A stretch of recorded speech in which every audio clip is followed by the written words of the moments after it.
Hello hi అందరికీ ఈరోజైతే నేను రోటి పచ్చడి అయితే చేస్తున్నాను. ఇంట్లో టమాటాలు మెంతెం కూర ఉంటే నేను 5 కట్టలు మెంతెం కూర ఉంటే నేనైతే రోటి పచ్చడి అయితే చేస్తున్నాను. ఇక్కడైతే దానిలోకి కావాల్సినవి ఇక్కడ పల్లీలు వేయించుకొని పక్కన పెట్టుకున్నాను. అలానే మెంతెం కూర, టమాటా, పచ్చిమిరపకాయలు ఆయిల్లో వేసుకొని బాగా మగ్గనిచ్చుకోవాలి. ఈ విధంగా మగ్గిన తర్వాత పక్కన పెట్టుకొని కొద్దిగా కల్లుప్పు, జీలకర్ర అయితే తీసుకోవాలి. ఇప్పుడైతే నేను రోళ్ళు నీట్‌గా క్లీన్ చేసుకొని పక్కన పెట్టుకున్నాను. అలానే ఈ పల్లి పైన ఉన్న పొట్టుని నీట్‌గా తీసేసుకొని మనమైతే పక్కన పెట్టుకొని ఇప్పుడు రోట్లో ఫస్ట్ ముందుగా అయితే చిన్నులపాయలు వేసుకొని తర్వాత జీలకర్ర వేసుకోవాలి.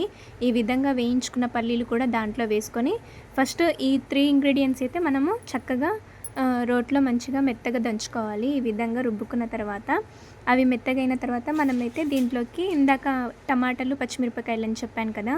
వాటినైతే ముందుగా పచ్చిమిరపకాయలు తీసి దీంట్లో వేసుకొని దానిలోకి ఉప్పు సరిపడినంత వేసుకోవాలి. దీంట్లో కల్లుప్పు వేస్తే చాలా టేస్ట్ బాగుంటుంది. ఈ విధంగా అయితే ఉప్పు కొద్దిగా తీసుకొని దాంట్లో అయితే వేసుకొని మళ్ళీ ఒకసారి నీట్గా మెత్తగా రుబ్బుకోవాలి. ఈ విధంగా మంచిగా పల్లీలు అనేవి మెత్తగా రుబ్బుకున్న తర్వాత ఇప్పుడు మనం పక్కన పెట్టుకున్న టమాటో మెంతెం కూర ఉంది కదా! ఇలా మెత్తగా అయిపోయిన తర్వాత ఈ పల్లీల పేస్ట్ ఇప్పుడు మనం ఆ ఇంగ్రీడియంట్ కూడా దీంట్లో వేసుకోవాలి.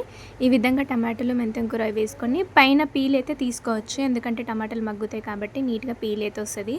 ఈ విధంగా మళ్ళీ ఒకసారి నీట్గా బాగా మంచిగా రుబ్బుకున్న తర్వాత ఈ రోటి పచ్చడిని మొత్తం మనం ఒక దాంట్లోకి అయితే ఒక బౌల్లోకి అయితే వేసుకోవాలి. ఈ విధంగా చక్కగా రుబ్బుకోవాలి. చాలా బాగుంటుంది టేస్ట్ అయితే. ఇలా మెంతెం కూర, టమాటా, పచ్చిమిర్చి ఒకసారి వేసి రోటి పచ్చడి ట్రై చేయండి. చాలా టేస్టీగా ఉంటుంది. దానిలోకి అయితే తాలింపుకి పొయ్యి మీద బాండి పెట్టుకొని ఆయిల్ వేసుకొని ఎండుమిరపకాయలు, ఆవాలు, జీలకర్ర, కరివేపాకు వేసుకొని కొద్దిగా తగినంత పసుపు అయితే వేసుకోవాలి.